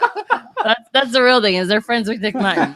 So, but like, yeah, so, I've also talked to, I don't know if you guys are familiar with Warren Booth, but he is a geneticist by, job. That is his job. And, he'll tell you the same thing. So that's kind of, I've been corrected on that. And that's good enough. Those are credible sources in my opinion. So I'm kind of going with that. Anyways. Oh, your puppy sounds really sad. Yeah, he's locked in here with me. Someone locked him in here with me. We lend a lot of our shitty genetics from like ball python days in the 90s when people were just trying to scrap shit together before the internet. Hold on a second. I'm going to let my dog out of this room. Okay. Go for it. So I think like people have really gone heavy on what we initiated, what we thought was true. Oh, yeah. Unfortunately, in the hobby, when what's with anything, what started it kind of still holds present. We still call everything codon. Even though a lot has changed, you're never going to be completely rid of what they did in the beginning. We're hypocritical because we call chondros when they're really Morelia viridis and they're green tree pythons. So it's like we're assholes to it. So it's just picking and choosing what you're what you're an asshole about. Or like, God forbid you call a Papuan an olive. I fucking hate that. But that doesn't really mean anything. We talked about that today. Yeah, it doesn't mean anything. So we're sticklers on some stuff, not on others. Yeah. I'm not the end all be all, so I'm not gonna make a huge deal about that. And I'm not a geneticist, so I can't say personally. But we've heard about paradox Amazons. Have you seen those in captivity in the U.S.? Yes. Someone I just know from Facebook. I think his name is Nima Zier or something like that. I'm sorry if you're listening and I butchered your name. But he got a group of them that were imported through Bushmaster, and I remember seeing that Bushmaster list, and I really wish I would have got them. With Amazons, you do seem to get the chimera thing going on, where you will have a random one pop up in a litter, and that might be a genetic chimera where it's basically two animals fused together, and I'm sure you're familiar or semi-familiar with that. But the paradox gene has only been proven to be a genetic mutation in what Kenyan sand boas, I believe. Right. It does, however, appear to have some sort of inheritance with Amazon tree boas, where you will see half a litter or so with one litter, depending on the certain, the parents. And there's only been a few of them. You'll see that half a litter will pop up that way, and I wouldn't expect that if it were just a chimera. Right. Yeah. I mean, if people have said it gets tiresome when you see someone with a ball python that has a paradox and they say we're going to breed them together and see, because it never is inheritable. It seems to only be inheritable, like he said, in Kenyan sand boas, which is like, I mean, maybe it could totally be a thing in boas. I don't know. If one animal expresses it, it seems like any animal can express it. It's possible. I mean, genetics, for the most part, it's a worldwide thing. Like, there are albino people or piebald people. It's a gene you see all the way through to reptiles and people, and so if you see it with one species, it might be possible with another species. But again, as far as I'm aware, it's only been proven with sand boas. But it does look very promising with Amazon tree boas to be inherited some way that you can figure out, where you see litters of paradox animals. So now you'd think with all the animals we've gotten imported over the years, there'd be more things, like obvious things like albinism or something like that. Have there been any like fly by night things that didn't prove out, or anything that's come up that is interesting? Too many of them. From what I can gather, there have been several what we would call T negative albino Amazon tree boas that have been in the industry for a period of time. Maybe someone produced some hets. I don't know. There are none that I'm aware of now. There have been a few animals that look sort of like a T negative or a T positive animal that have been brought in, and one in particular that I can think of, I know is dead, never reproduced. So there are a lot of missed opportunities, and I would love to get my hands on an albino Amazon tree boa. That would be amazing. Now, I don't even know what that looks like. Is the only difference? That's what I was going to ask. Is the only difference, a red pupil than an orange animal or a yellow animal? From what I can tell from the shitty Polaroids that I've seen, yes. It's coming in on a price list from like 96. Yeah, it's before like digital cameras. So that hasn't come to fruition yet. I don't know who has them or if there are any or any hets. It might be a while until we find out. I would spend a great deal of money on an imported albino Amazon tree boa if I could. It's always interesting, that old school shit where like Cam, because I look at recently I've seen the annulated tree boa with like in quotes black phase or something. I'm like, that's fucking interesting. I know he probably won't send me a picture of it, but a black phase annulated tree boa seems it, or like, you'll have Amazon tree boa like cool color or like multicolored or like mite phase, like just random fucking words, and you're like, I don't know what this looks like, but maybe it'd be cool if I got it. So, according to what Cam says on his like disclaimer, if it's over a certain price range, he'll send you a picture of it if you ask for it. The annulated tree boa, it's sort of, while their color sort of varies and can vary, I guess, from what I understand. I don't have any myself. But from what I understand, can vary from night to day or something like that. They sort of come in a brown or earth tone color, which would be the black phase, and then the sort of orange color. Both have like the pattern, the normal pattern, but that's my understanding with the annulateds. I never really knew anything about them because I've never seen actual pictures of what the black phase was or whatever, but of course you can buy colored Amazons on there and non-colored. That's how it's split up. And I'm sure that's how we see so many animals at shows and stuff like that. And I mean, with animals coming in for like $65 each and stuff, how do you feel that like captive breeding animals will affect that kind of market? I think you have to market the quality of your product. You have to do everything to make your animal stand out. You have to, do a pedigree, have a website, keep track of the litter, keep track of the parents, do things that'll make it stand out, because they are so variable that really nice ones do come in as, actually, I really have to pee. I'm sorry, guys. No, you're Is that fine. cool? Yeah. I'm both trying. did it I'm kind of like I bouncing. didn't I'm pee. sitting on a yoga ball. I'm like bouncing I could around. tell. trying to I hold could it in. tell. Okay. All right. I'll be right back. It's very Sorry. Portland of you. I thought he was in California. No, he's in Portland, Oregon. Oh, but he's on PST time. I just said Or as most of our people that we talk to think it's CST time. I don't know why I thought he was in California. Everyone gets confused. Where does between Nick the time live? zones. Washington. Oh, so yeah, Basically they're same really thing, close. right? Yeah. We should. Yeah, but he said, yeah, like you said, we should get a blackhead guy on here. And then he said Derek Roddy, who's a blackhead guy, aka just Morelia guy as well. But I mean, I love those blackhead pythons. I know. I like Split them Rock too. Reptiles, I believe. We're gonna keep bringing it up because we really like them. Outrageous yellow Swiss and line. red with black heads and just Oh, with black, they have black heads. They have black heads. It's not just a clever name. What? They're black-headed What? I pythons can't for believe real. it. Like for real, like all the way through, like blackheads. Oh, is their Yeah. neck black too? They're a little bit of the neck, yeah, mostly the head though. You know, Is their It's tongue crazy. black? I don't know. I think so.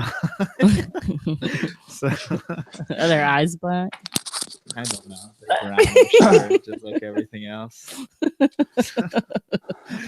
You got me way off. So Okay. this is a topic that I think is very important. I'd like to talk on a little bit, I guess. Go for it. Where having some experience in the green tree python community, they've done a very good job promoting captive sales. Yeah. And I would love to see more of that in the Amazon tree boa or Corrales community. It's not, it hasn't, we don't have the pedigrees that the green tree pythons do, and we haven't been seriously breeding these as long as they have. But also, luckily, you don't carry the high dollar amounts also, though. Which yes. is kind of it. Some of the mutations carry a decent price, but you go all the way down. I'll sell a garden animal for $50. Like, I would really, and not to sound like a dick, I would love to encourage people to buy captive born and bred animals from a reputable breeder. Like, that is the way to go. And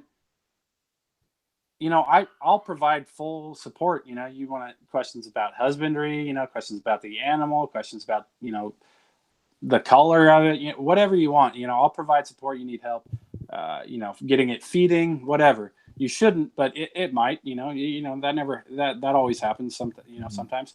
An established animal going through the stress of a move might need help, getting reestablished. But I would love to encourage people, please support the people that are breeding these animals. Support these people the way the chondro community does. Don't buy an imported Amazon tree boa and ask someone that knows what they're doing, what color morph is this? Is this special? How do I take care of it? Don't do that. Go through a reputable breeder, do your homework, have them, tell you how to do this. They've been through it. They've experienced it, through the trials, and support them. These are businesses or hobbies, and they cost money, and people that have been doing it a while and are doing a very good job at it and doing it responsibly, deserve that support instead of buying from an importer. Mm-hmm. Now, we see a lot of green tree pythons and Amazon tree boas at shows, but we don't see is a lot of captive born and bred Amazons and green tree boas. So well kept anything as far as importers go. So what can we do to perpetuate more of a captive born and bred, mentality to it? Well, I used to do more shows. I used to do shows quite frequently, and I kind of got out of it for a little while. But I'm getting back into it now, and I'm hoping, just have a local presence, and put your product out there for people to see. It's different being in person. I can't travel to all these shows in different states and everything like that, but I can locally, Oregon and Washington. I can, make my face known with local people and show them what captive born and bred, top quality pedigreed Amazons look like, So I got to do my part, and other people got to do theirs.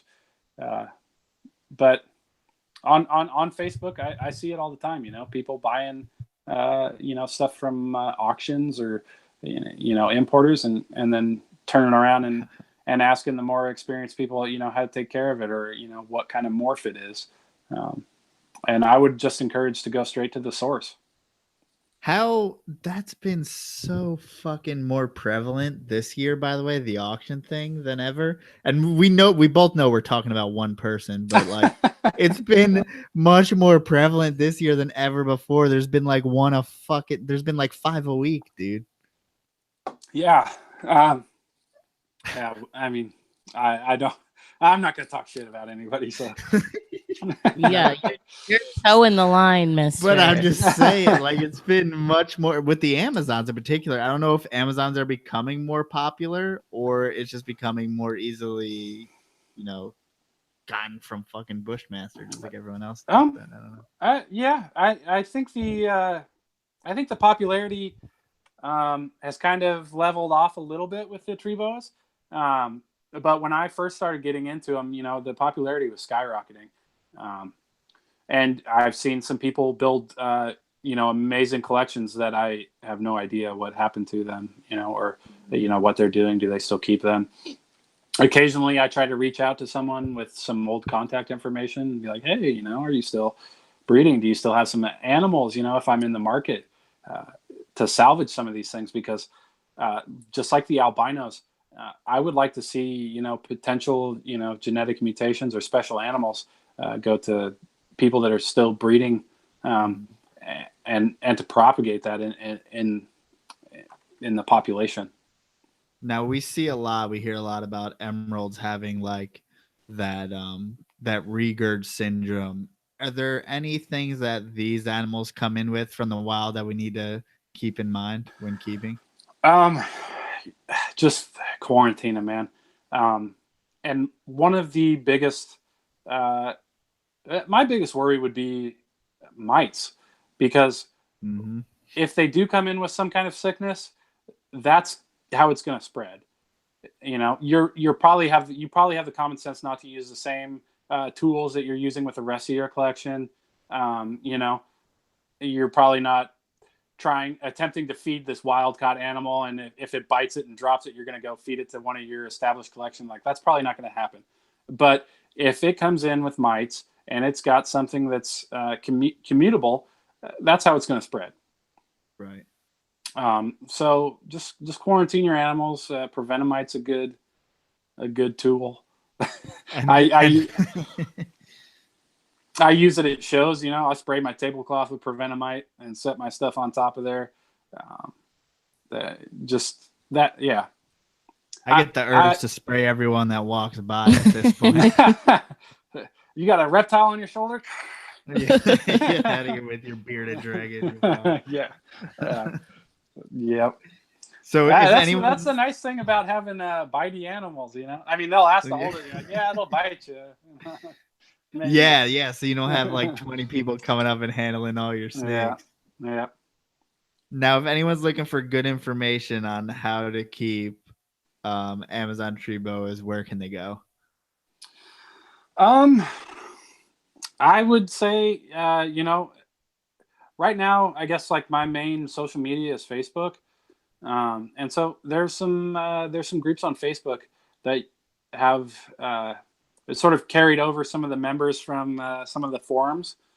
That people have been doing this a long time, and people that kind of lurk in the shadows on these Facebook groups. Amazon tree boas group on Facebook, or I'm drawing a total blank on the full names of some of these, like the Corrales, the Corrales groups on Facebook. Any of those, man. Get Google on there. It, you fucks. That's what he's trying to say. No, you asked the question. Use the internet machine. Yeah. Yeah, but see, there aren't a lot of websites currently that have like care sheets on these things. My best advice would be to get in touch with a breeder. Get in touch with them, you know, be buddies with them. Talk to them. Most of them are very friendly and will talk to you about reptile shit, because that's what we do. We talk about reptile shit to people who like reptiles. Exactly. I mean, most people are glad to talk about that, other than, you know, whatever else we could be talking about. Than you asking about someone else's snake. Oh, yeah. I mean, if you're going to ask the breeder, buy from the breeder first. I mean, hey, what do you think about the snake I bought from someone else? Yeah, you're like, oh, it has mites. Now I have to help you treat it with the mites that you got from the other guy.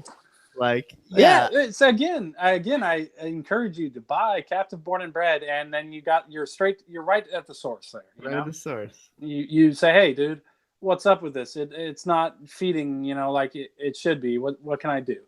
And any breeder that is worth his salt will help you with that, you know, especially if you bought an animal from them. Most of the time, they're pretty friendly, even if you haven't bought the animal from them. But especially if you bought the animal from them, they're more than willing to give you help, in my experience.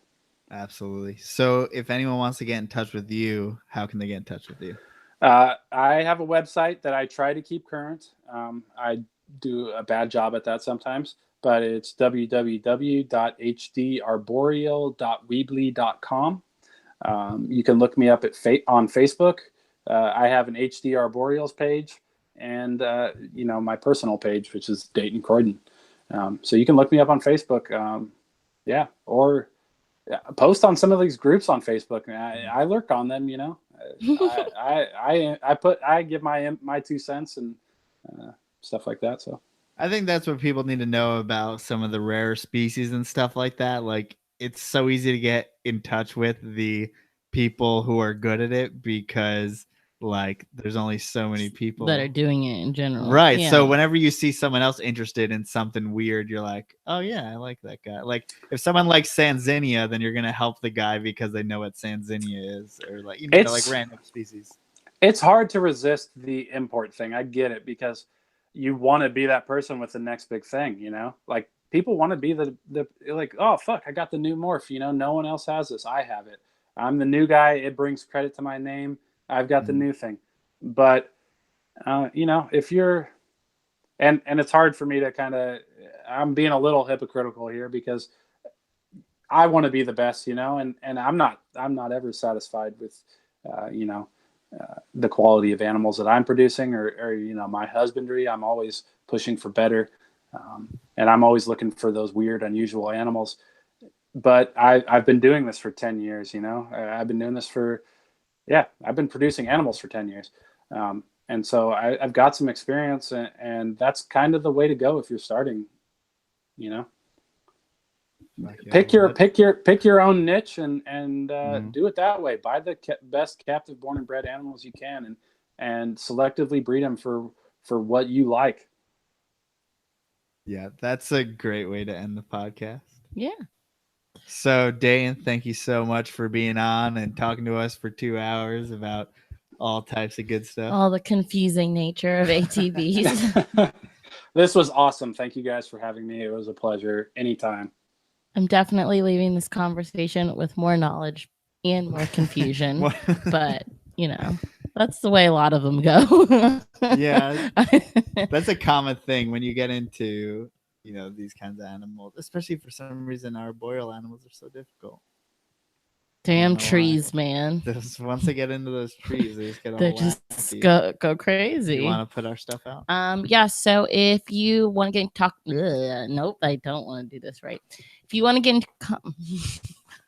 if you want to contact us, We are on Facebook, obviously on YouTube, and on Instagram, Port City Pythons. We have a website, portcitypythons.com.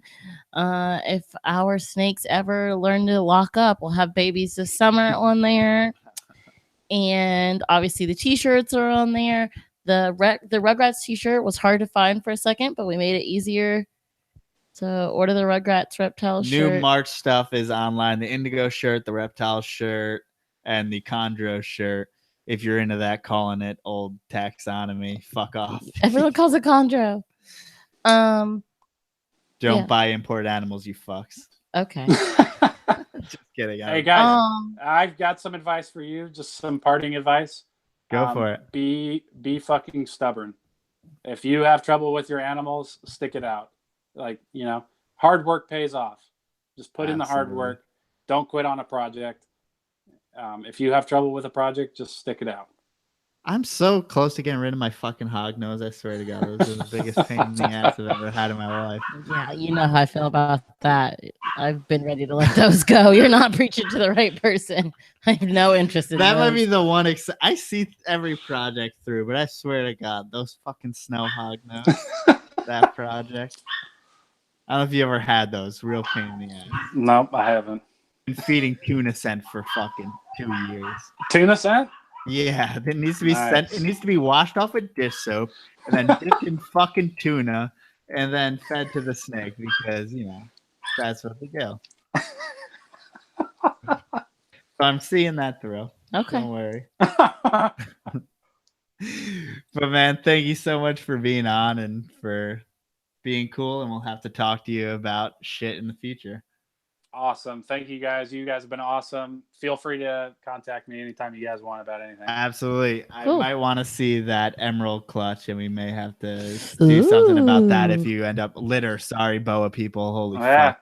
Hey, litter. let me know if you want some tree boas. I got a lot of nice ones around here. We only got one, direction. And they usually come in twos, so we got to figure out what sex I'm working with. Exactly. Okay. All right. Thanks, good night. Man. Have a good night.